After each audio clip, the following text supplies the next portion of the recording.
तो बच्चों आज की इस वीडियो में हम डिस्कस करेंगे क्लास 9th सब्जेक्ट साइंस के मोस्ट इम्पॉर्टेंट क्वेश्चन को, जो कि दोनों शिफ्ट के लिए मॉर्निंग प्लस इवनिंग के लिए मोस्ट इम्पॉर्टेंट है एनुअल एग्ज़ाम के लिए। ठीक है, तो ध्यान से देखना है आपको और तैयार करना है। और सेशन 2023-24 के प्रैक्टिस पेपर के लिए चैनल पर देखो और आपको सपोर्ट मटेरियल के भी मोस्ट इम्पॉर्टेंट क्वेश्चन मिल जाएंगे। कमेंट में प्लेलिस्ट की लिंक देखो, वहाँ पर मिलेगा। साथ में अगर आपको लास्ट ईयर के एनुअल पेपर विद सॉल्यूशन और इस सेशन का morning plus evening mid term paper का सॉल्यूशन देखना है विद क्वेश्चन पेपर, तो कमेंट को चेक करो, आपको लिंक मिलेगी, ओपन करके उसकी भी प्रैक्टिस कर सकते हो। तो कमेंट को चेक कर लेना। साथ में आपके जितने पेपर अभी तक हुए हैं सबके आंसर भी अपलोड हैं। ठीक है, तो मैच कर सकते हो। तो आ जाओ क्वेश्चन पर। सेक्शन ए, खंड आ, क्वेश्चन नंबर फर्स्ट, विसरण की दर अधिकतम होगी। सेम पैटर्न ऐसे ही होगा पेपर में, ध्यान रखना। तो जो विसरण की दर है किसमें अधिकतम का मतलब ज़्यादा होगी, ठोस में, द्रव में, ठोस में, ए और बी दोनों, या फिर गैस में। तो फर्स्ट में आपका डी ऑप्शन राइट है, गैस में, यानी गैसेस। ठीक है, अगला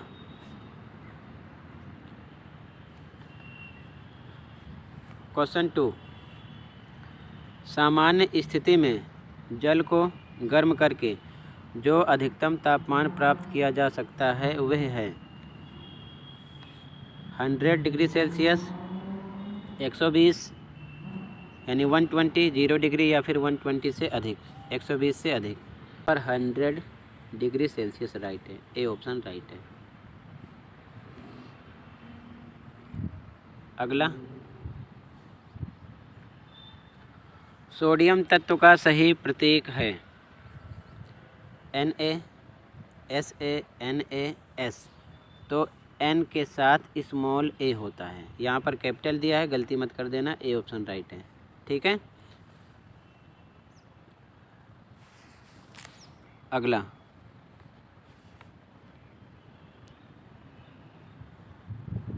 क्वेश्चन 4, सोडियम क्लोराइड में मौजूद आवेशित कण हैं।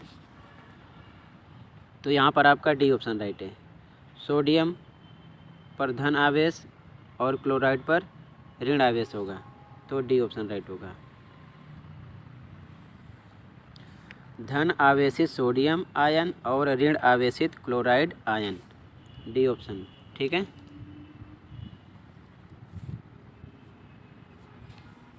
अगला,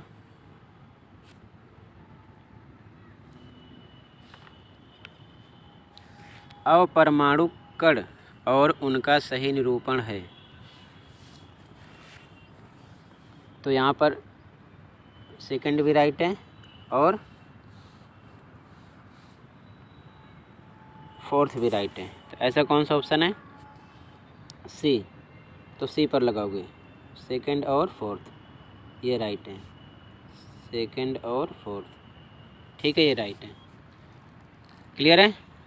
अगला,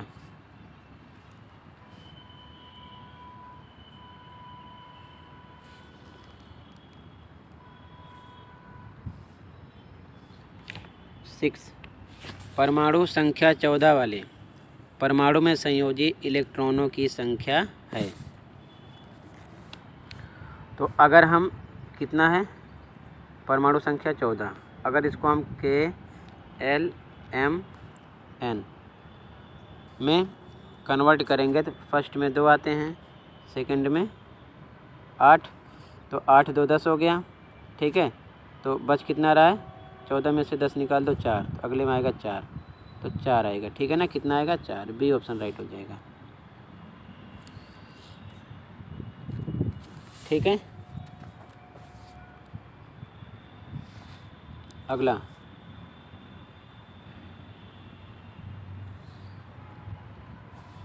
सामान्यतः पादप कोशिका का केंद्रक कोशिका के केंद्र में स्थित नहीं होने का कारण होता है बड़े आकार की रसधानियाँ, कोशिका में अपर्याप्त स्थान, छोटे आकार की रसधानियाँ, या फिर इनमें से कोई भी नहीं।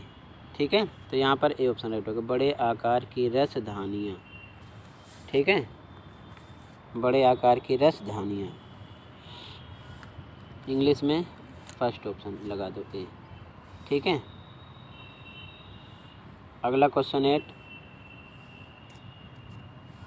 जैंथियम और पार्थेनियम उदाहरण है कीटनाशक का, रोग का, रोगजनक का या फिर खरपतवार का। तो यहाँ पर डी ऑप्शन राइट है, खरपतवार का, वीड्स। ओके,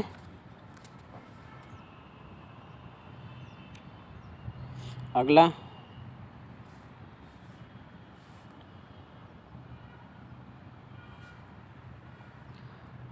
कौन सा संयोजी ऊतक नहीं है? रक्त, उपास्थि, चिकनी पेशी, अस्थि।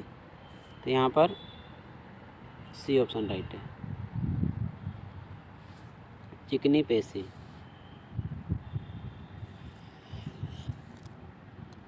अगला, ध्वनि तरंग की चाल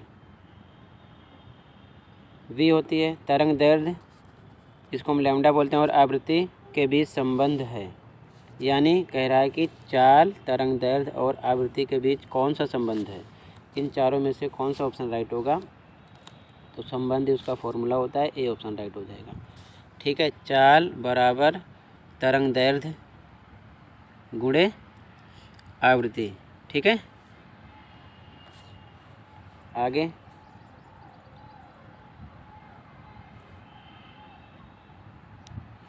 अगला क्वेश्चन 11, पशुपालन किसके लिए किया जाता है? दुग्ध उत्पादन में वृद्धि, मांस उत्पादन में वृद्धि, कृषि कार्य या फिर अंडा उत्पादन में। तो ये तो गलत है, फर्स्ट भी राइट है, सेकंड भी राइट है, थर्ड भी राइट है। तो यहाँ पर फर्स्ट ऑप्शन राइट हो जाएगा, फर्स्ट, सेकंड, थर्ड। कौन सा ऑप्शन राइट होगा? ए, ठीक है।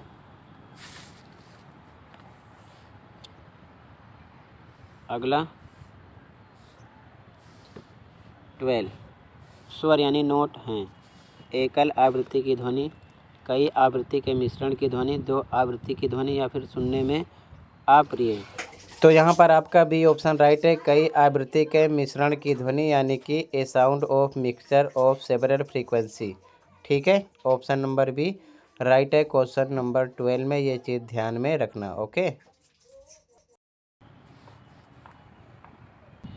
क्वेश्चन 13, गुरुत्वाकर्षण का सार्वत्रिक नियम व्याख्या नहीं करता। किसकी व्याख्या नहीं करता? वह बल जो हमें पृथ्वी से बांधता खींचता है, इसकी व्याख्या करता है। पृथ्वी के चारों ओर चंद्रमा की गति, इसकी व्याख्या करता है। चंद्रमा और सूर्य के कारण ज्वार, इसकी व्याख्या करता है। ज्वालामुखी उद्भेदन, इसकी व्याख्या नहीं करता है। तो कौन सा ऑप्शन राइट हो गया? डी, ठीक है। कौन सा ऑप्शन लगाओगे? डी, ठीक है। अगला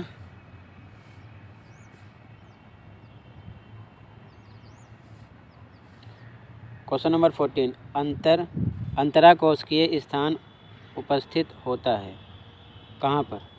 तो यहाँ पर आपका पैरेन्काइमा, ए ऑप्शन राइट है, यहीं पर होता है ये पैरेन्काइमा, ठीक है। क्वेश्चन नंबर 14 में ए ऑप्शन राइट है। अगला 15, जो एक त्वरित गति नहीं है, एक समान वेग, स्थिर वेग, ए और बी दोनों वर्तुल गति। तो ये भी नहीं है, ये भी नहीं है। तो ऑप्शन कौन सा बना? ए और बी दोनों, सी ऑप्शन राइट होगा, ठीक है। सी ऑप्शन राइट होगा। क्लियर है?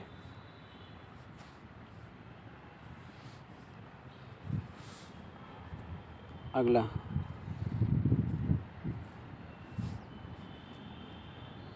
एक छात्र ने एक प्याज को पानी में आंशिक रूप से डुबा कर रखा। कुछ दिनों के बाद उसने जड़ों को देखा जो आकार में बढ़ रही थी। इन जड़ों के शीर्ष पर उपस्थित ऊतक है, कौन सा है? शीर्षस्थ, अंतर्वृष्ट, पार्श्व या फिर ए और बी दोनों। तो यहाँ पर ए ऑप्शन राइट है, शीर्षस्थ विभोज्योतक, ठीक है ना। क्लियर है? अगला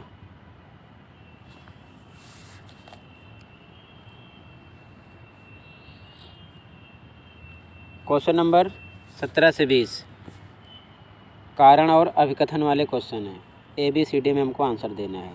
अगर AR यानी दोनों लाइनें सही हैं, दूसरी लाइन मतलब रीज़न मतलब कारण, ऊपर वाली लाइन यानी अभिकथन की व्याख्या करेगा तो A लगाएंगे। दोनों लाइन सही हों, दूसरी लाइन पहली लाइन की व्याख्या ना करें तो B लगाते हैं।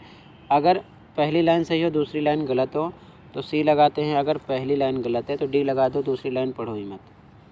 फिर से देखो, दोनों लाइन सही हों, दूसरी लाइन पहली लाइन की व्याख्या करे तो A लगाओगे।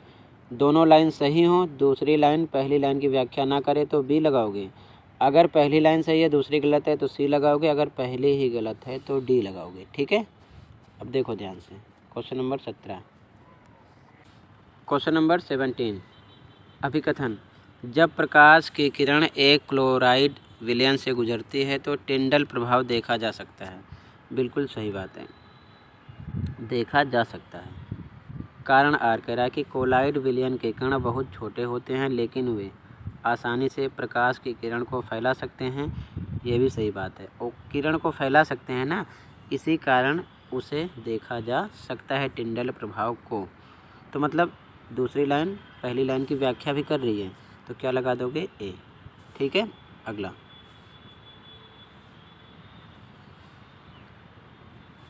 A क्वेश्चन नंबर 18 लाइसोसोम को कोशिका के सफाई तंत्र यानी क्लीनर के रूप में भी जाना जाता है। बिल्कुल सही बात है।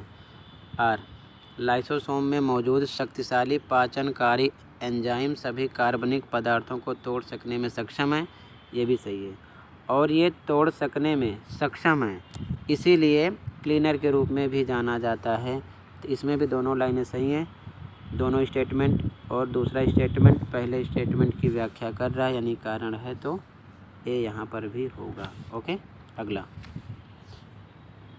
क्वेश्चन नंबर 19 A एक तेज कुल्हाड़ी आसानी से काटती है। बिल्कुल सही बात, तेज है तो काटेगी ही।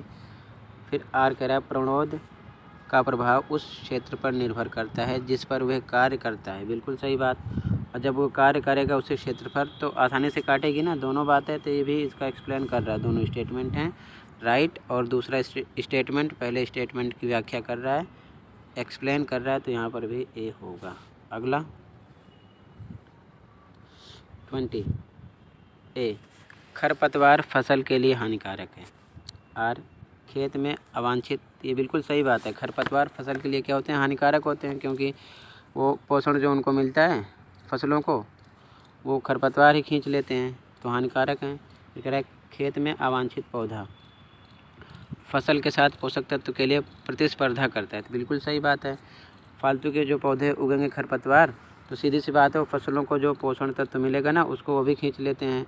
तो दोनों बात सही है, और इसीलिए खरपतवार हानिकारक हैं। तो मतलब इसमें भी दोनों स्टेटमेंट सही हैं। दूसरा स्टेटमेंट पहले स्टेटमेंट की व्याख्या कर रहा है, तो यहाँ पर भी A लगा देंगे। ठीक है, क्वेश्चन नंबर 21 एक रासायनिक अभिक्रिया के दौरान परख नली में तापमान बढ़कर 303 के यानी केल्विन हो गया। अब दो क्वेश्चन है A B।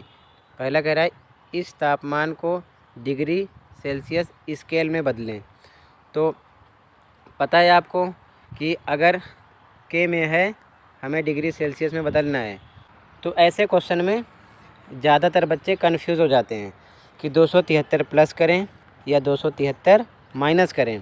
तो आपको एक बात ध्यान रखना है, अगर मान लो क्वेश्चन में नंबर K में है, किस में है?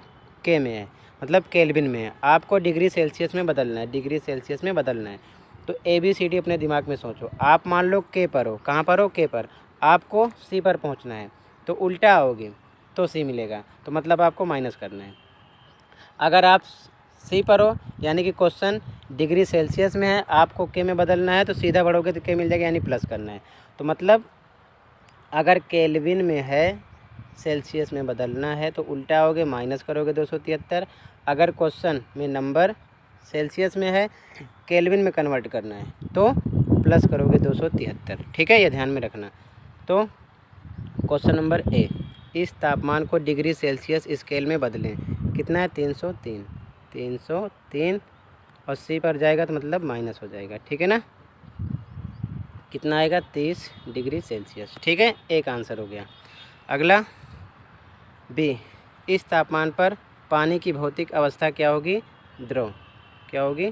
द्रव अवस्था। ठीक है, क्लियर। अगला देखो, सॉल्यूशन देख लो एक बार। ये आंसर नंबर 21 का एक आंसर है और ये बी का आंसर है। ठीक है, ए एंड बी 21 का, ऐसे लिख लो। अगला देखो क्वेश्चन 22।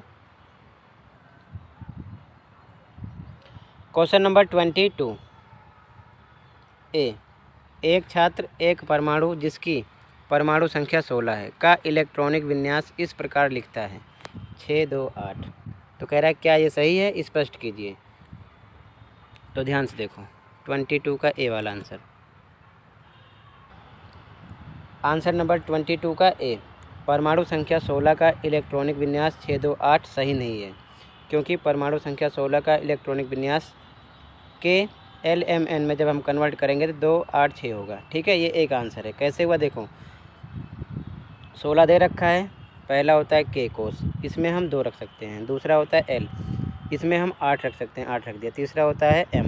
अब ध्यान से देखो M, तो 8, 2, 10 हो चुका है, 16 में से कितना बच रहा है? 6, इसमें 6 आएगा। ठीक है, ये चीज़ आपको ध्यान में रखना है। ठीक है, इलेक्ट्रॉनिक विन्यास में इस प्रकार हम इसको अलग अलग कोस में रखते हैं। तो ये वाला गलत है, ये रखा जाएगा। ठीक है, तो ऐसे लिख लो, एक आंसर हो जाएगा। ठीक है, अगला देखो, बी वाला पार्ट कह रहा है कि एक परमाणु के L कोश में अधिकतम कितने इलेक्ट्रॉन भरे जा सकते हैं। बी में कह रहा है एक परमाणु के L कोश में अधिकतम कितने इलेक्ट्रॉन भरे जा सकते हैं। सॉल्यूशन देखो, बी में लिखोगे परमाणु के L कोश में अधिकतम 8 इलेक्ट्रॉन भरे जा सकते हैं। ठीक है, यहाँ पर देख सकते हो के में 2 आया है, L में 8। ठीक है, तो कितने आ जाएंगे? 8। ये 22 का ए एंड बी का आंसर है। ओके, स्क्रीनशॉट ले लो। अगला देखो, क्वेश्चन नंबर 23। दिए गए चित्र में एक कोशिकांग दिखाया गया है जिसे जो सीधे केंद्रक से जुड़ा होता है। 2 क्वेश्चन इसमें भी है। ए, इस कोशिकांग और कण आर की पहचान कीजिए जो इस कोशिकांग से जुड़ा हुआ है। बी कह रहा है कि आर का मुख्य कार्य लिखिए। ठीक है, जैसा कि आप देख रहे हो। ठीक है, ये डायग्राम है। तो 23 का आंसर देख लो। ठीक है, ए एंड बी दोनों का एक साथ। तो यहाँ पर हमको पहचान करना था, तो लिखेंगे ए में कोशिकांग अंतर्द्रवी जालिका है तथा आर क्या है? राइबोसोम है। ठीक है, एक आंसर हो गया। ए में 2 क्वेश्चन किए थे, कोशिकांग का नाम अंतर्द्रवी जालिका और आर का नाम राइबोसोम है।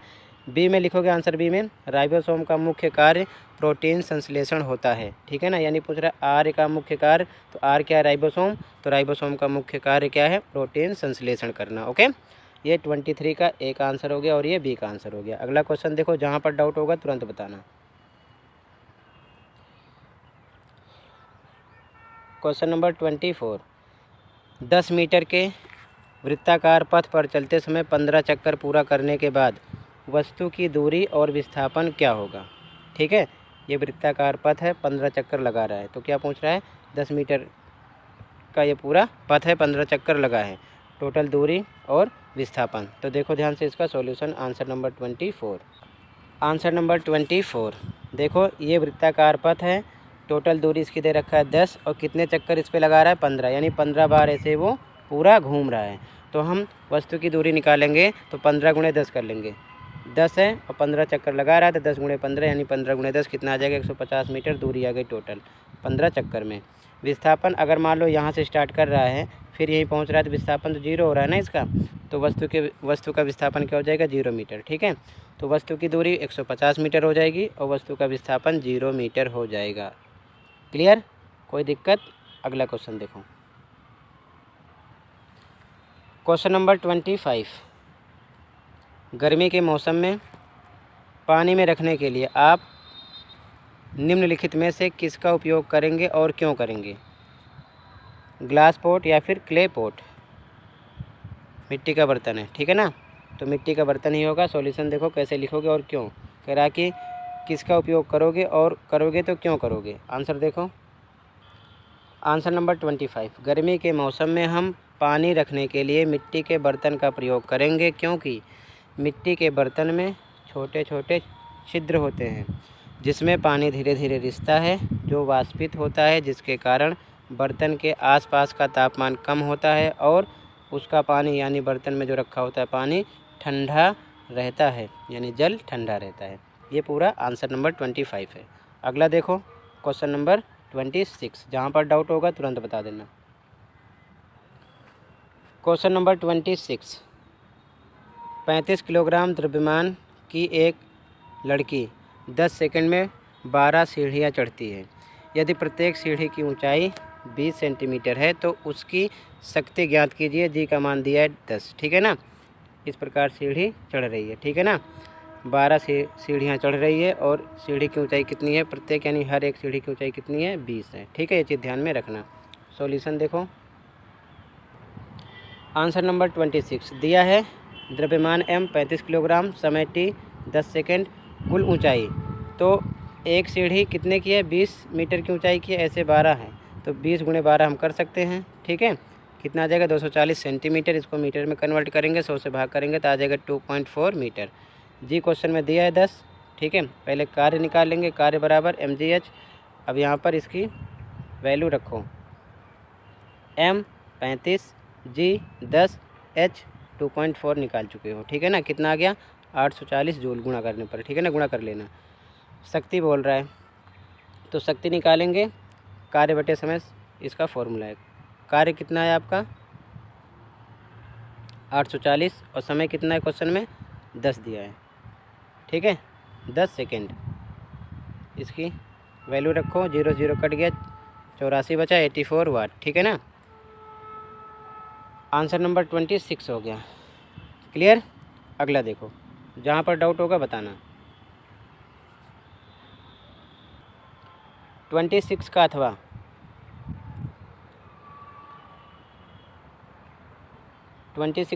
बल द्वारा किया गया कार्य या तो ऋणात्मक या फिर धनात्मक हो सकता है। प्रत्येक स्थिति का एक उदाहरण दीजिए, मतलब माइनस होने का, प्लस होने का, दोनों। ऋणात्मक धनात्मक होने का एक एक एग्जाम्पल देना है। सॉल्यूशन देखो, आंसर नंबर 26 का अथवा ऋणात्मक कार्य के उदाहरण। पहला, कुएं से बिना घिरनी की सहायता से रस्सी से पानी की बाल्टी खींचना। दूसरा है घर्षण के विरुद्ध किया गया कार्य। फिलहाल क्वेश्चन में एक ही उदाहरण देना है, बट दोनों लिख लो, याद कर लेना, ठीक है। धनात्मक कार्य के उदाहरण कौन कौन से हैं, पहला इंजन द्वारा ट्रेन को खींचना, दूसरा घोड़े द्वारा रथ को खींचना, ठीक है। ये धनात्मक का उदाहरण है। ये दोनों ऋणात्मक के उदाहरण हैं और ये धनात्मक के, ठीक है। आंसर नंबर 26 का अथवा कंप्लीट है। अगला देखो, तो सेक्शन सी स्टार्ट है। Section C question number 27,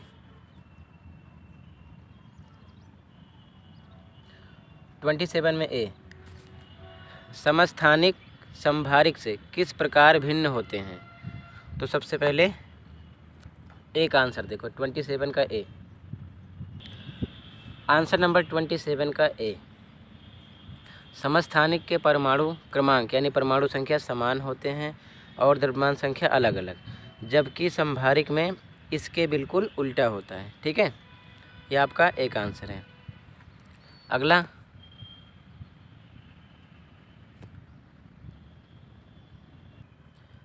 B, समस्थानिकों के 3 अनुप्रयोग लिखिए। आंसर देखो,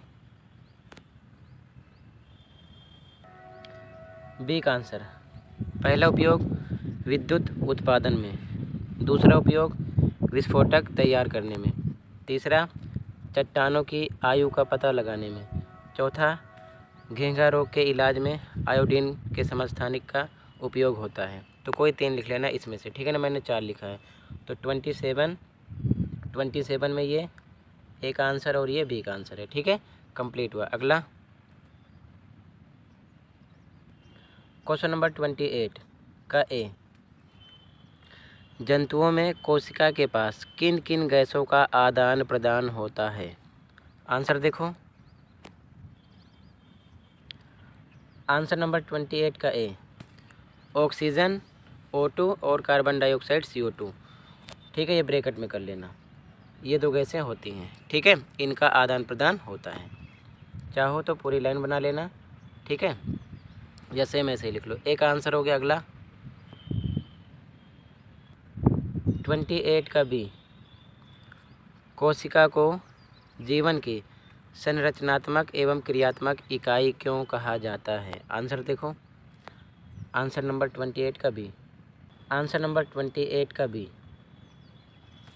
कोशिका सभी जीवों की मूल इकाई होती है। इसकी रचना अनेक कोशिकाओं के द्वारा होती है। कोशिकाओं की आकृति और आकार उनके विशेष कार्यों के अनुरूप होते हैं। कोशिकांगों के कारण ही कोई कोशिका जीवित रहती है और अपना सभी कार्य करती है। इसीलिए कोशिका को जीवन की संरचनात्मक और क्रियात्मक इकाई कहते हैं। ठीक है, तो ये 28 का एक आंसर है और ये 28 का बी का आंसर है। ठीक है, अगला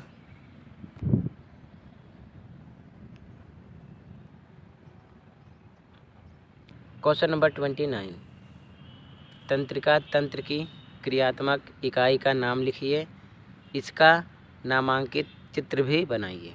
आंसर देखो पहले इसका,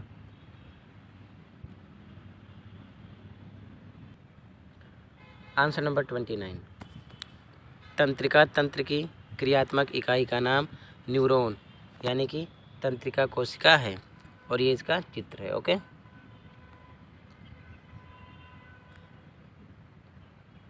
इस प्रकार बना लेना। ओके,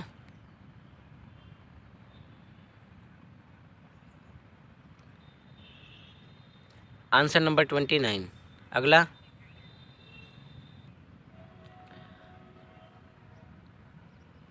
29 का अथवा, रक्त को संयोजी ऊतक क्यों कहते हैं? इसके घटक क्या हैं? अथवा का आंसर देखो, आंसर नंबर 29 का अथवा, रक्त गैसों, शरीर के पचे हुए भोजन, हार्मोन और उत्सर्जी पदार्थों को शरीर के विभिन्न भागों में संवहन तथा विभिन्न ऊतकों और अंगों के संयोजन का काम करता है, इसलिए इसे संयोजी ऊतक कहते हैं। फिर रक्त के प्रमुख घटक, प्लाज्मा, लाल रक्त कोशिकाएं जिसको बोलते हैं RBC, श्वेत रक्त कोशिकाएं जिसको बोलते हैं WBC और प्लेटलेट्स रक्त के प्रमुख घटक हैं। 2 क्वेश्चन इसमें किए गए थे, ये दोनों ऐसे लिखना आपको, ठीक है ना, अथवा हो जाएगा। अगला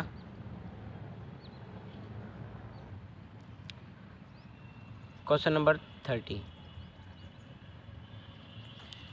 एक बाइक विरामावस्था से चलकर 3 मिनट में 36 किलोमीटर प्रति घंटा का एक समान वेग प्राप्त कर लेती है। परिकलित कीजिए, पहला त्वरण ए निकालना है, दूसरा इस वेग को प्राप्त करने तक बाइक द्वारा तय की गई दूरी S निकालना है। समय दिया है और वेग दिया है। ठीक है, आंसर देखो,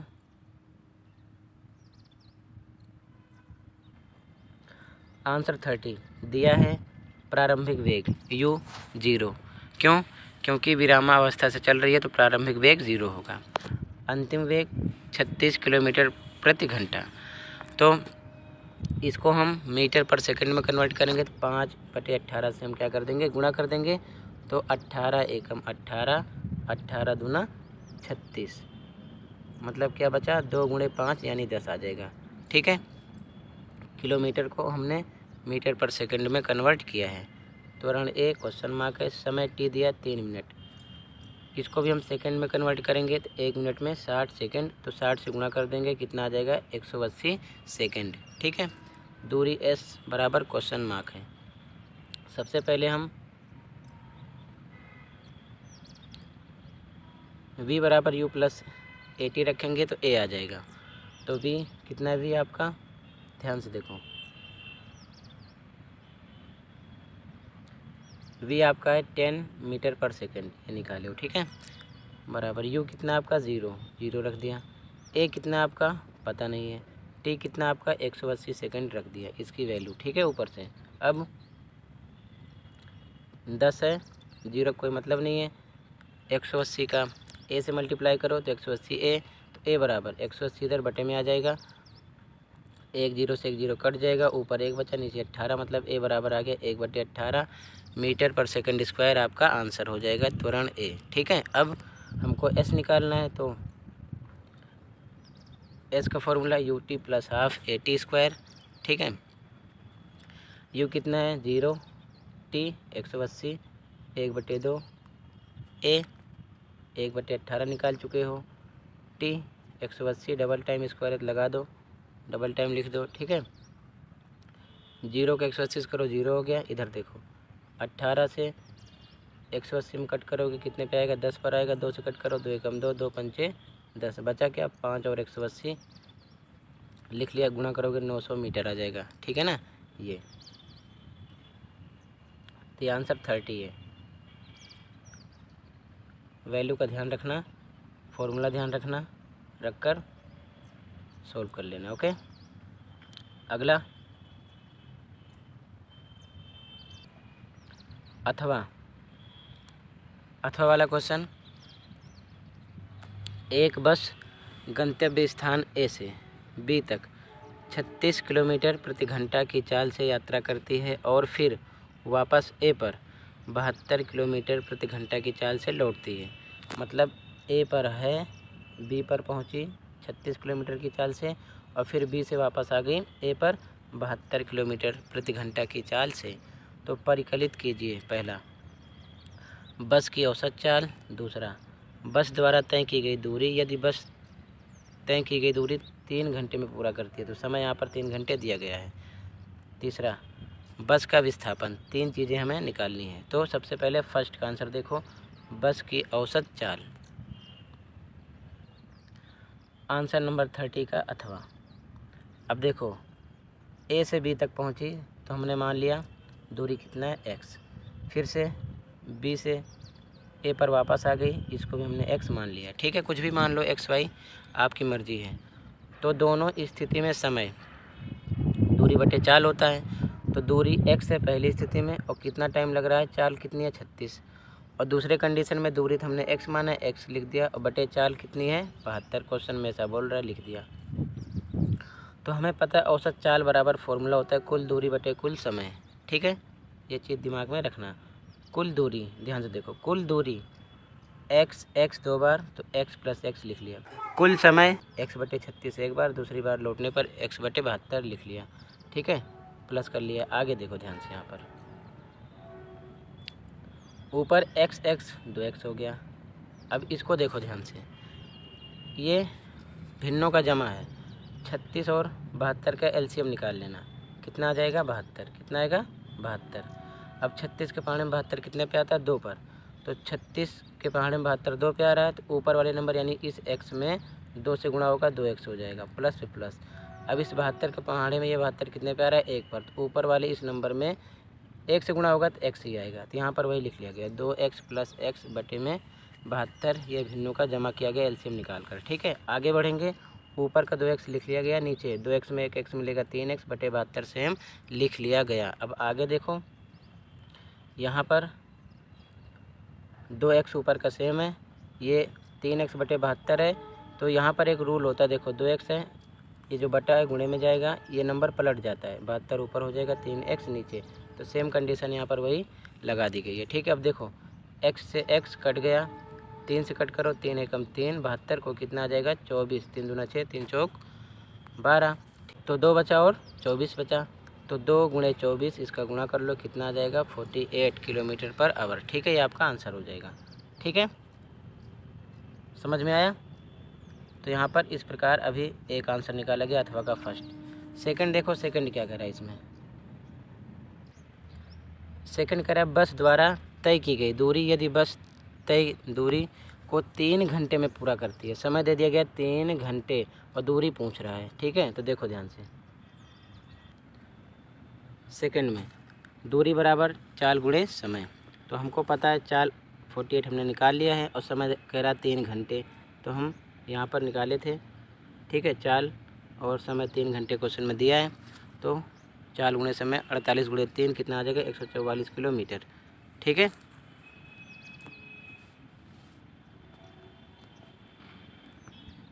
अगला थर्ड में कह रहा है कि बस का विस्थापन देखो ध्यान से। तो यहाँ पर थर्ड में विस्थापन 0 होगा। कैसे? ए से बस बी पर पहुँची और फिर से बी से कहाँ पहुँच गई? ए पर, तो विस्थापन 0 आ गया ना, वहीं पर पहुँच गई, तो ये 0 हो जाएगा। ठीक है, तो अथवा में फिर से देख लो। अथवा में 3 क्वेश्चन किए गए थे 30 के अथवा में, ये फर्स्ट का आंसर, सेकेंड का और ये थर्ड का। क्लियर है? अगला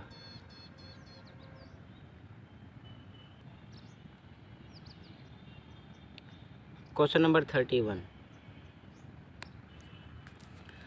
मंगल का द्रव्यमान 6.42 इंटू 10⁻23 किलोग्राम है और उसके एक चंद्रमा का 1.08 इंटू 10⁻15 किलोग्राम है। यदि मंगल और उसके चंद्रमा के बीच की दूरी 1.01 इंटू 10⁵ किलोमीटर है तो मंगल द्वारा चंद्रमा पर लगाए गए बल की गणना कीजिए। अब यहाँ पर हमें कैपिटल जी दे रखा है, इसकी वैल्यू कितना दे रखा है? 6.7 इंटू 10⁻11। ठीक है, सॉल्यूशन देखो ध्यान से। आंसर नंबर 31, मंगल का द्रव्यमान कैपिटल एम मान लिया, लिख दिया गया। चंद्रमा का द्रव्यमान स्मॉल एम मान लिया, लिख दिया गया। बीच की दूरी को डी मान लिया, लिख दिया गया। कैपिटल जी का मान दिया, इधर लिख दिया गया। सारी चीज़ें क्वेश्चन में दी हैं, लिख लिया गया। ठीक है, अब बल का फॉर्मूला ध्यान में रखना, ये फॉर्मूला होता है। ठीक है, अब देखो कैपिटल जी का मान ये है, लिख लिया गया, गुणे के निशान। कैपिटल एम का मान ये है, लिख दिया गया इधर, गुणे के निशान।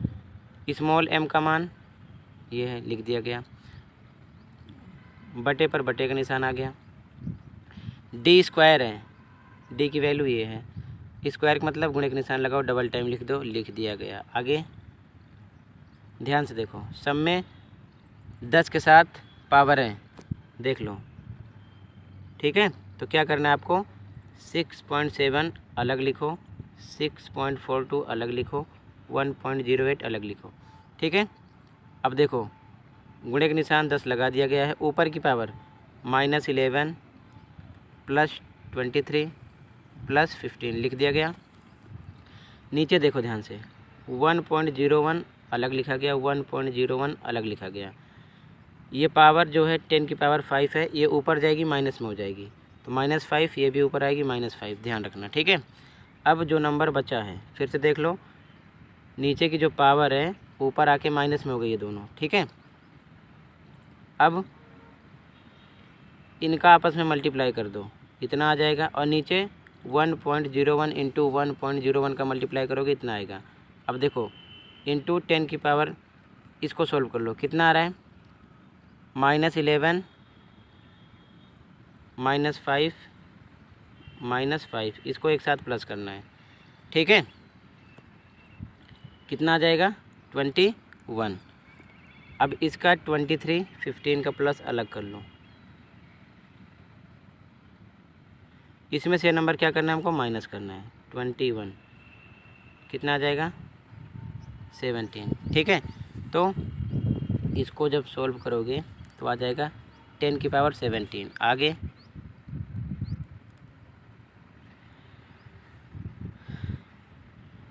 इसको सॉल्व करोगे, डिवाइड करोगे, तो आपका आंसर ये आएगा। आगे ये नंबर बढ़ता रहेगा। ठीक है ना, 10⁻17 लिख लिया गया। अब देखो ध्यान से, 45 के बाद पॉइंट है, पॉइंट को अगर हम एक अंक आगे खिसकाएंगे, इधर लाएंगे, तो इधर एक नंबर और बढ़ जाएगा। ठीक है ना, 17 है, कितना हो जाएगा? 18। तो ये 4.55, बाकी के नंबर नहीं लिखते हैं, केवल पॉइंट के बाद 2 नंबर लिखते हैं। ठीक है, यहाँ पर था ही पॉइंट, इतना ही मान के चलो। ठीक है, पॉइंट यहाँ पर आ गया तो 4.55 आ गया। उसके बाद में 10⁻17 की जगह एक प्लस हो जाएगा, 18 हो जाएगा, n यानी न्यूटन में आ जाएगा आपका आंसर, बल। ठीक है, इतना लगेगा। तो ये आपका आंसर नंबर कौन सा हो गया? 31। केवल इसकी वैल्यू रखी गई है, बस कैलकुलेशन ध्यान रखना उसमें। ठीक है, इसका आंसर हो जाएगा। अगला देखो, क्वेश्चन नंबर 32 ए। एक ध्वनि तरंग 346 मीटर पर सेकंड की चाल से गमन करती है। यदि इसकी तरंग दैर्घ्य 1.8 सेंटीमीटर है तो तरंग की आवृत्ति क्या है? पहले एक आंसर देखो। 32 का ए दिया है चाल 346 मीटर पर सेकंड, तरंग दैर्ध्य 1.8 सेंटीमीटर। तो इसको भी हम मीटर में कन्वर्ट करेंगे तो 100 से डिवाइड कर देंगे, ठीक है, बटे 100 लगा दिया। आवृत्ति क्वेश्चन मार्क निकालना है। तो हमें पता है चाल बराबर तरंग दैर्ध्य गुणे आवृत्ति यानी v equal to lambda into frequency यानी f। इसकी वैल्यू रखो, चाल 346, तरंग दैर्ध्य कितना है आपका 1.8 बटे में 100, ठीक है, गुणे आवृत्ति साथ में लिख दिया गया। आगे देखो,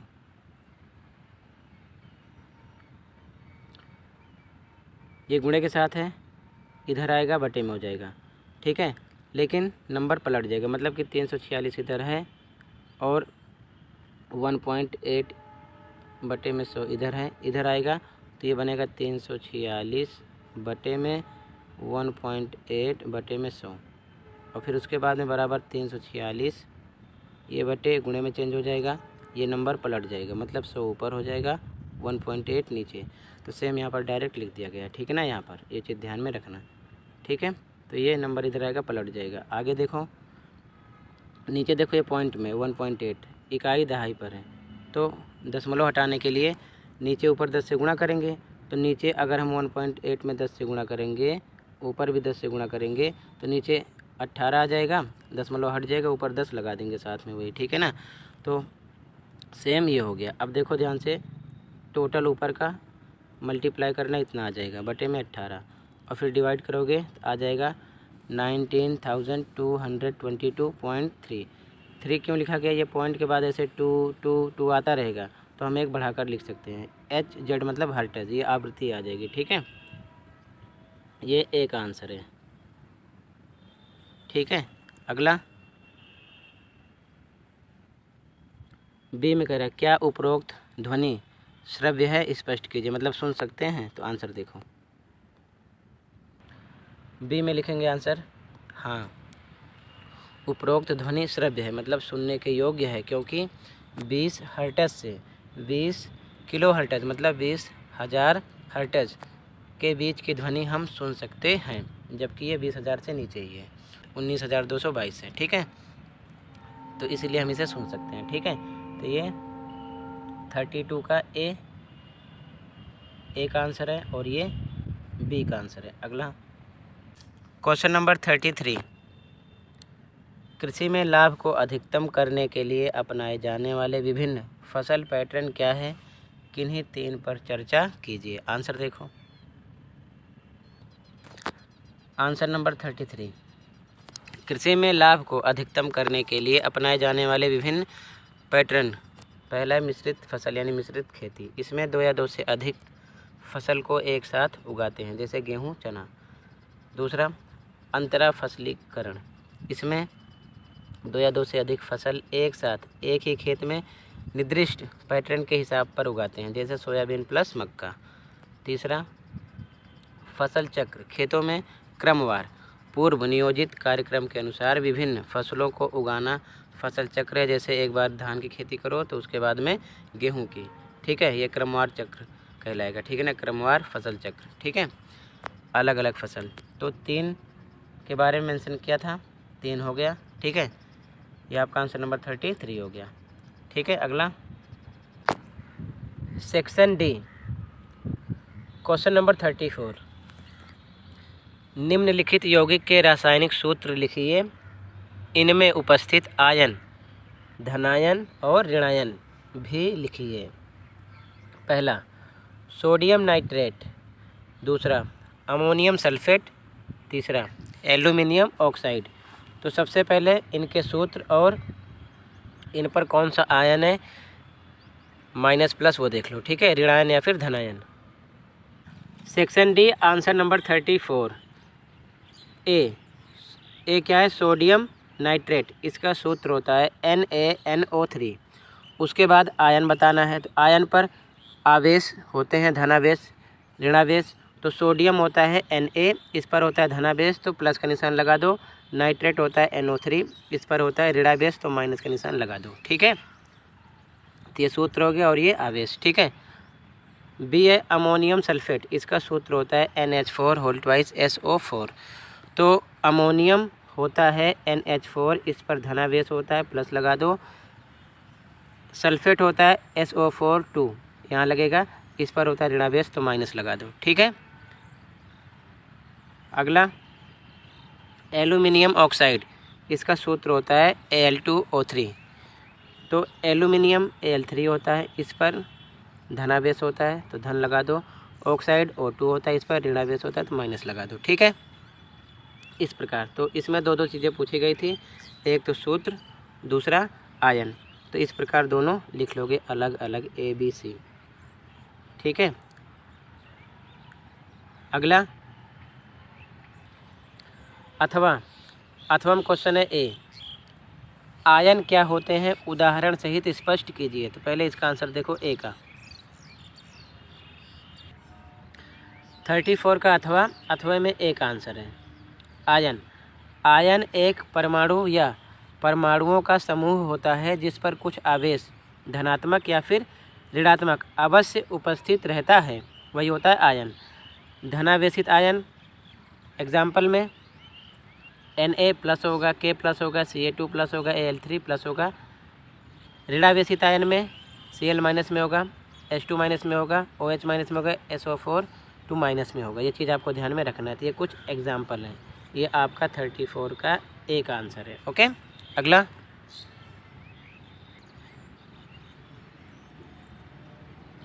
बी, स्थिर अनुपात का नियम बताइए। कार्बन डाइऑक्साइड यौगिक में उपस्थित ऑक्सीजन और कार्बन का द्रव्यमान अनुपात क्या है। इसमें भी दो क्वेश्चन किया गया है। तो पहले बी का आंसर देखो, ठीक है। तो ये सेकंड का आंसर होगा, स्थिर नियम के अनुसार किसी भी यौगिक में तत्व सदैव एक निश्चित द्रव्यमानों के अनुपात में विद्यमान होते हैं। ये अनुपात का नियम हो गया। और कह रहा है कि CO2 यानी कार्बन डाइऑक्साइड यौगिक में उपस्थित ऑक्सीजन और कार्बन का द्रव्यमान अनुपात 12:32 होता है। इसी को सॉल्ट कर दो, 4 से कट करोगे 4 × 12, फिर 4 × 8 = 32, 3:8 भी लिख सकते हो, ठीक है। तो ये आपका सेकंड का आंसर है, ठीक है ना। अगला देखो सी, क्वेश्चन कर रहा है परमाणुकता को परिभाषित कीजिए। तो सी का आंसर देखो, आंसर थर्ड यानी कि सी। संरचना में प्रयुक्त होने वाले परमाणुओं की संख्या को उस अणु की परमाणुकता कहते हैं। चाहे ये याद कर लो या फिर ऐसे लिख लो, एक तत्व के अणु में मौजूद परमाणुओं की संख्या ही परमाणुकता है। तो मैंने दो डेफिनेशन दिए, चाहे इसको लिख लो चाहे इसको, जो सही लगे कि याद कर लो, ओके। तो अथवा में देख लो, अथवा में 34 का अथवा में ए का आंसर है, ये बी का आंसर है, ये सी का आंसर है, ओके। अगला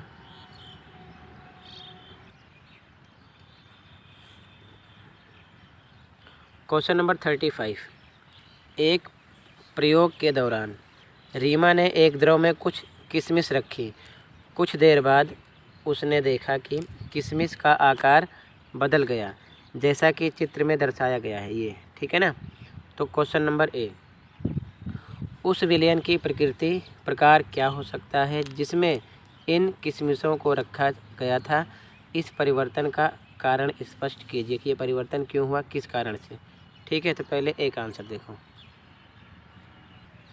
आंसर नंबर 35 का ए, किशमिश को जल में डालने पर किशमिश की बाह्य कोशिका परत से होकर बाहर से जल के अणु अंदर प्रवेश करते हैं, जिससे किशमिश फूल जाती है। ऐसा अंतः परासरण के कारण होता है, यानी अंतः परासरण क्रिया यहाँ पर मौजूद है, ठीक है। तो ये आपका ए का आंसर हो गया, ओके। बी, क्या होगा यदि हम इन फूली हुई किशमिशों को चीनी के अत्यधिक संतृप्त विलयन में रख दें। अब देखो ध्यान से, ये फूल जाएगा, ऐसा फर्स्ट में नहीं बताया गया, सेकंड में बताया गया। तो क्वेश्चन में ही आंसर बताते हैं कुछ, ठीक है ना, ये चीज़ ध्यान में रखना। तो बी का आंसर देखो,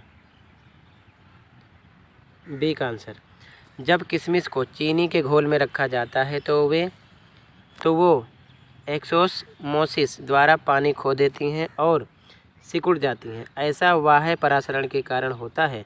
मतलब फूलने का कारण अंतः परासरण है और सिकुड़ने का कारण बाह्य परासरण है। ठीक है, ये चीज़ ध्यान में रखना। तो ये आंसर नंबर 35 का ए है और ये बी है। ओके, अगला क्वेश्चन देखो।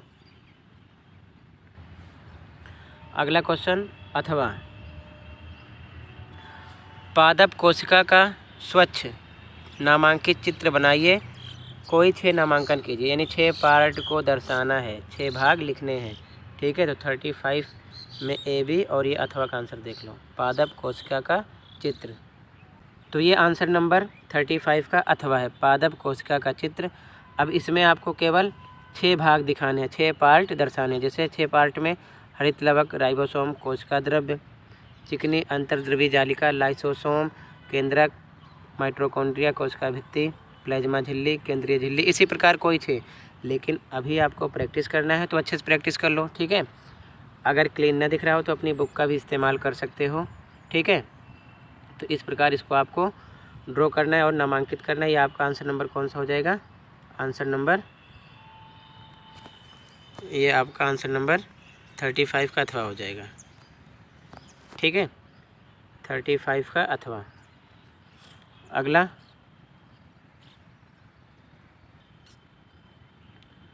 क्वेश्चन नंबर 36,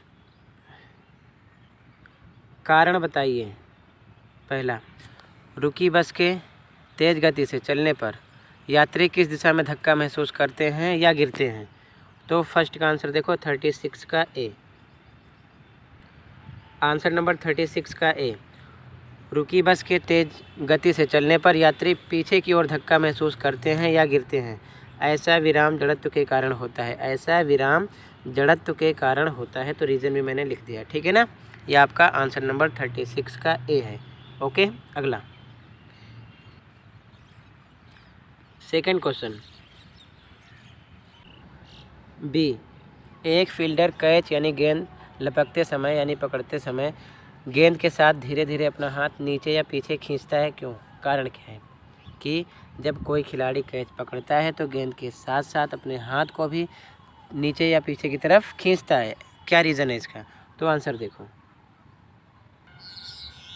बी का सॉल्यूशन, क्रिकेट का खिलाड़ी गेंद को लपकते समय अपने हाथ गेंद के साथ पीछे को खींचता है, क्योंकि ऐसा करने में गेंद को विराम में आने तक पर्याप्त समय मिल जाता है। इससे गेंद के संवेग की परिवर्तन की दर कम हो जाती है और हाथों पर लगने वाला बल घट जाता है। फलस्वरूप चोट लगने की संभावना कम हो जाती है। ये इसका रीज़न है, बी का आंसर है। ओके, अगला सी, समान वेग से गतिमान एक ट्रक और एक कार के बीच किसका संवेग अधिक होगा? ठीक है, सी का आंसर देखो, आंसर सी, समान वेग से गतिमान एक ट्रक और कार के बीच ट्रक का संवेग अधिक होगा, क्योंकि ट्रक का द्रव्यमान अधिक होता है। यानी ट्रक का जब द्रव्यमान अधिक होगा तो संवेग अपने आप अधिक होगा। तो ये इसका आंसर है। ओके, तो फिर से देख लो, ये 36 का ए, ये 36 का बी और ये 36 का सी। अगला, तो सेक्शन डी कंप्लीट हुआ। सेक्शन ई, सेक्शन ई यानी कि खंड ई, क्वेश्चन नंबर 37, ध्यान से देखना। मिश्रण एक या एक से अधिक शुद्ध तत्वों या यौगिकों से मिलकर बना होता है, जिसे पदार्थ कहते हैं। अवयवों की प्रकृति के अनुसार विभिन्न प्रकार के मिश्रणों का निर्माण होता है। अवयवों की प्रकृति के आधार पर मिश्रण कई प्रकार के हो सकते हैं, जैसे समांगी मिश्रण या फिर विषमांगी मिश्रण। अब क्वेश्चन नंबर 1 इसमें कह रहा है कि एक छात्र ने परख नली में 50 मिलीलीटर पानी में अंडे के सफ़ेद भाग की कुछ बूंदें मिलाई। इससे परख नली में किस प्रकार का मिश्रण निर्मित होगा? यानी जो परख नली है उसमें अंडे के सफ़ेद भाग और पानी की जो मात्रा मिलाकर पेस्ट बनाया जा रहा है, उसमें किस प्रकार का मिश्रण होगा? तो आंसर देखो फर्स्ट का। आंसर नंबर 37 का फर्स्ट, 50 ml यानी कि मिलीलीटर पानी में अंडे के सफ़ेद भाग की कुछ बूंदों को मिलाने पर विषमांगी मिश्रण निर्मित होगा। ठीक है, विषमांगी मिश्रण बनेगा। ये फर्स्ट का आंसर है। अगला इसी में सेकंड, निम्नलिखित को मिश्रण और यौगिक में वर्गीकृत कीजिए। रक्त क्या है? मिश्रण। मिट्टी क्या है? मिश्रण। हवा क्या है? मिश्रण। दूध क्या है? मिश्रण। पानी क्या है? यौगिक। नमक क्या है? यौगिक। तो इसका आंसर देख लो। 37 का सेकंड, मिश्रण में रक्त है, मिट्टी है, वायु है, दूध है। यौगिक में नमक और पानी है। ठीक है, ऐसे आप पार्टीशन बना के लिख लेना। ये सब मिश्रण है और ये यौगिक है। ओके, अगला 37 का थर्ड, आप निलंबन मिश्रण किस प्रकार तैयार करेंगे? आंसर देखो। 37 का आंसर नंबर थर्ड, निलंबन एक विषमांगी मिश्रण है। हम रेत और पानी के मिश्रण में निलंबन तैयार करेंगे, क्योंकि रेत और पानी का मिश्रण एक निलंबन तैयार करता है, जो कि एक विषमांगी मिश्रण है जिसमें ठोस कण बिना घुले पूरे तरल में फैल जाते हैं।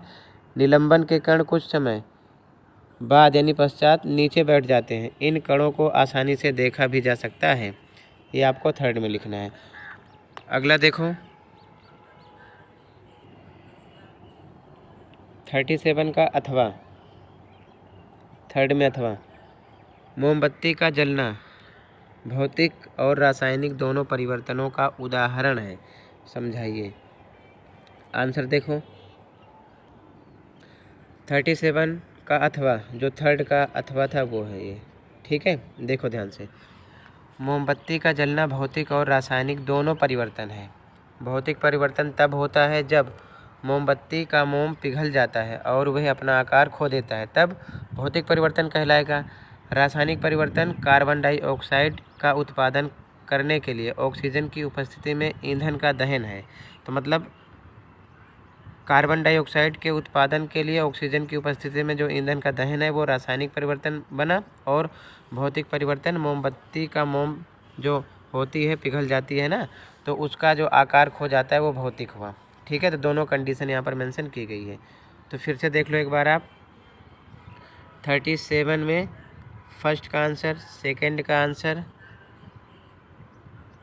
थर्ड का आंसर, और अथवा में जो थर्ड दिया गया था ये अथवा में थर्ड का आंसर है। ठीक है, आगे देखो अगला क्वेश्चन, क्वेश्चन नंबर 38। ध्यान से देखना। एक खेल प्रतियोगिता के दौरान एक एथलीट बहुत तेज़ दौड़ता है और दौड़ जीत भी जाता है, लेकिन फिनिशिंग लाइन पार करने के ठीक बाद उसके साथ दुर्घटना हो जाती है। मेडिकल जांच में पता चला कि उसके पैर की हड्डी टूट गई है और लिगामेंट यानी स्नायु फट गया है। तो निम्नलिखित प्रश्नों के उत्तर दीजिए। पहला क्वेश्चन है, लिगामेंट यानी स्नायु किसे कहते हैं? तो फर्स्ट का आंसर देखो पहले। आंसर नंबर 38 का फर्स्ट, लिगामेंट जिसको हम बोलते हैं स्नायु, एक रेशेदार संयोजी ऊतक है जो हड्डियों को अन्य हड्डियों से जोड़ता है। ये 38 के फर्स्ट का आंसर है। ठीक है, अगला सेकंड क्वेश्चन, मांसपेशियां अस्थियों से कैसे जुड़ी होती हैं? मांसपेशियां अस्थियों से कैसे जुड़ी होती हैं? इसका आंसर देखो। 38 का सेकंड का आंसर, कंडरा सफ़ेद तंतुई संयोजी ऊतक के कॉर्ड होते हैं जो मांसपेशियों को अस्थियों से जोड़ते हैं। तो इसी के कारण, कंडरा के कारण मांसपेशियां जो हैं अस्थियों से जुड़ी होती हैं। ठीक है, सेकंड का आंसर हो गया। अगला थर्ड क्वेश्चन, क्या अस्थि एक संयोजी ऊतक है? इसकी संरचना के आधार पर उत्तर दीजिए। क्या अस्थि एक संयोजी ऊतक है? इसकी संरचना के आधार पर उत्तर देना है। आंसर देखो। आंसर थर्ड, हाँ, अस्थि संयोजी ऊतक का एक उदाहरण है। यह पंजर का निर्माण करके शरीर को आकार प्रदान करती है। ये मांसपेशियों को सहारा देती है और शरीर के मुख्य अंगों को भी सहारा देती है। ये ऊतक कठोर और मजबूत होता है। ठीक है, ये आंसर थर्ड हो गया। ठीक है, अगला आंसर नंबर थर्ड में अथवा उस ऊतक का नाम बताइए जो अस्थियों के शीर्ष पर स्थित होते हैं और उनकी घिसने और टूटने से रक्षा करते हैं। ये ऊतक नाक और बाहरी कान में भी मौजूद होता है। इसकी दो विशेषताएं बताइए। ठीक है, आंसर देखो। आंसर नंबर 38 का अथवा उस ऊतक का नाम कार्टिलेज यानी कि उपास्थि हिंदी में बोलते हैं, ये इंग्लिश वर्ड है जो अस्थियों के शीर्ष पर स्थित होता है और उनकी घिसने और टूटने में रक्षा करता है। ये ऊतक नाक और बाहरी कान में भी मौजूद होता है। फिर विशेषताएं लिखनी है, तो विशेषताएं हेडिंग में पहली, कार्टिलेज यानी कि उपास्थि एक लचीला संयोजी ऊतक है। दूसरा, ये हमारे शरीर के ऊतकों को मजबूत बनाने का कार्य करता है। तीसरा, यह अस्थियों के जोड़ों को चिकना बनाता है। तो मैंने 3 विशेषताएं लिखा है, आप कोई 2 लिख लेना या तीनों याद कर लेना। ठीक है, तो फिर से देखो, ये 38 में फर्स्ट का आंसर है, सेकंड का आंसर है। ठीक है, ये 38 में थर्ड का आंसर है और 38 में थर्ड का जो अथवा था ना, ये उसका आंसर है। ठीक है, आगे अगला क्वेश्चन नंबर 39 और ये लास्ट है। ऊर्जा के विभिन्न प्रकार को एक रूप से दूसरे रूप में रूपांतरित कर सकते हैं ताकि परिवर्तन के दौरान या बाद में एक प्रणाली की कुल ऊर्जा समान रहे। किसी वस्तु के मुक्त रूप से गिरने के दौरान इसकी स्थितिज ऊर्जा गतिज ऊर्जा में परिवर्तित हो जाती है। अब क्वेश्चन है, एक छात्र ने 20 किलोग्राम द्रव्यमान की एक वस्तु को 4 मीटर की ऊंचाई से गिराया और ऊर्जा रूपांतरण को नीचे दिखाया गया है सारणी में। ठीक है ना, जी का मान है 10। तो यहाँ पर हमको ये समझना है और क्वेश्चन यहाँ पर निम्नलिखित प्रश्नों के उत्तर दीजिए। पहला क्वेश्चन, उपरोक्त स्थिति में ऊर्जा रूपांतरण लिखिए, यानी कौन सी ऊर्जा का किस ऊर्जा में रूपांतरण हो रहा है। तो साफ साफ बताया जा रहा है कि स्थितिज ऊर्जा का गतिज ऊर्जा में। ठीक है, तो पहले फर्स्ट का सॉल्यूशन देखो, फर्स्ट का तो आंसर नंबर 39 का फर्स्ट, इसमें लिखोगे स्थितिज ऊर्जा का गतिज ऊर्जा में रूपांतरण हो रहा है। ठीक है, फर्स्ट का आंसर हो गया। अगला सेकंड क्वेश्चन, उपरोक्त स्थिति में वस्तु की गतिज ऊर्जा न्यूनतम और अधिकतम कब होगी। तो देखो, गतिज ऊर्जा, ये गतिज ऊर्जा है। न्यूनतम यानी 0 सबसे कम कब है, जब 4 मीटर की ऊंचाई पर वस्तु स्थित है। और अधिकतम कब है, ये है 800, कब है, मैदान पर पहुंचने से पहले। ठीक है, तो लिखेंगे हम गतिज ऊर्जा जो है 4 मीटर की ऊंचाई पर न्यूनतम है और मैदान पर पहुंचने से पहले अधिकतम है। ठीक है, 800 है। तो आंसर देखो, सेकंड का आंसर, उपरोक्त स्थिति में वस्तु की गतिज ऊर्जा 4 मीटर पर न्यूनतम होगी और मैदान पर पहुंचने से पहले अधिकतम होगी। ये सेकंड का आंसर हो जाएगा। ठीक है, अगला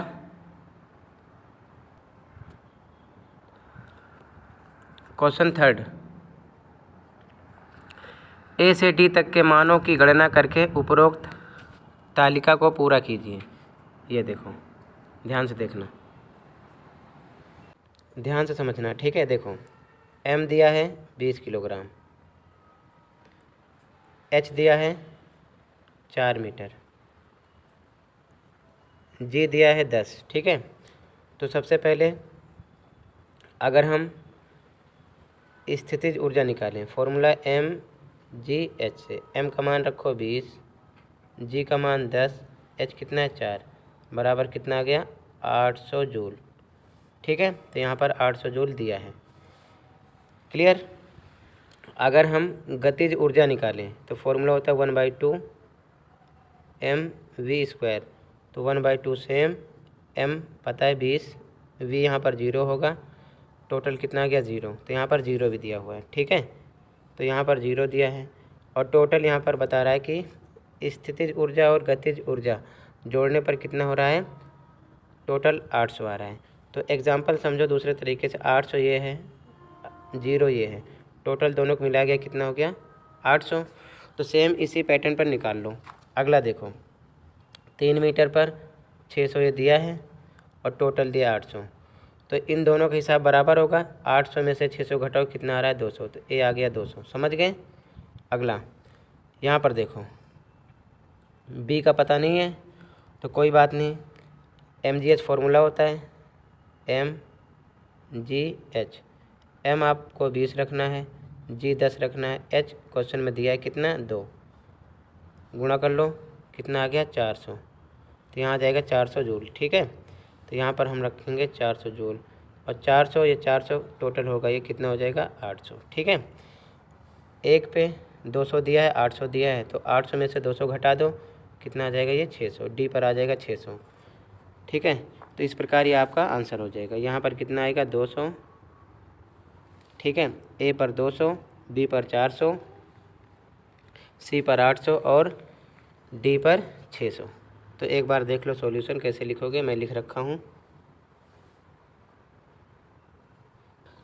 आंसर थर्ड ऐसे लिख लेना। ठीक है, ए पर 200 फिल करना है, बी पर 400, सी पर 800, डी पर 600 और टोटल कर लेना। देखो 800 0 मिलाएंगे तो 800 ही होगा, 600 में 200 मिलेगा 800 ही होगा, 400 400 800 ही होगा, 200 600 800 ही होगा, 0 में 800 मिलेंगे 800 होगा। मतलब कि दोनों ऊर्जा स्थितिज और गतिज को मिलाकर उतना ही निकलेगा, ये दोनों इनके योग के बराबर आएंगे। ठीक है, ध्यान रखना।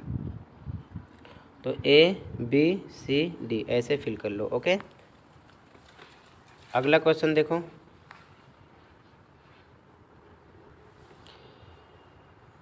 अथवा वाला क्वेश्चन, थर्ड का अथवा। उपरोक्त वस्तु की 6 मीटर की ऊंचाई पर स्थितिज ऊर्जा और गतिज ऊर्जा क्या होगी 6 मीटर की ऊंचाई पर। तो देखो ध्यान से, M आपका सेम है, कितना है 20, H दे दिया कितना 6 मीटर। ठीक है, G का मान आपको पता है कितना 10, और यहाँ पर 6 मीटर के हिसाब से V आपका 0 हो जाएगा। ठीक है, तो देख लो कैसे हम सॉल्व करेंगे इसको। दोनों चीज़ें निकालना है, स्थितिज और गतिज ऊर्जा। आंसर देखो, थर्ड का अथवा M दिया है, G दिया है, H दिया है, तो स्थितिज ऊर्जा का फॉर्मूला MGH, M पर 20, G पर 10, H पर 6, गुणा करो कितना आ गया 1200 जूल। ठीक है, अब गतिज ऊर्जा फॉर्मूला 1/2 mv², तो यहाँ पर वेग 0 होगा क्योंकि 6 से छोड़ा जा रहा है ना उसको, 6 मीटर की ऊंचाई से, तो 1/2 M पर 20 पता है आपको, v कितना हो जाएगा 0 डबल टाइम स्क्वायर है। ठीक है, और टोटल जब इसकी वैल्यू रखकर मल्टीप्लाई करोगे तो 0 आ जाएगा। ठीक है, तो स्थितिज ऊर्जा 1200 जूल होगी और गतिज ऊर्जा 0 होगी। ठीक है, ये अथवा का आंसर है। क्लियर है, कहीं पर डाउट होगा तो तुरंत बताना। अगला, तो टोटल इतना ही था। ठीक है, ये कंप्लीट हुआ।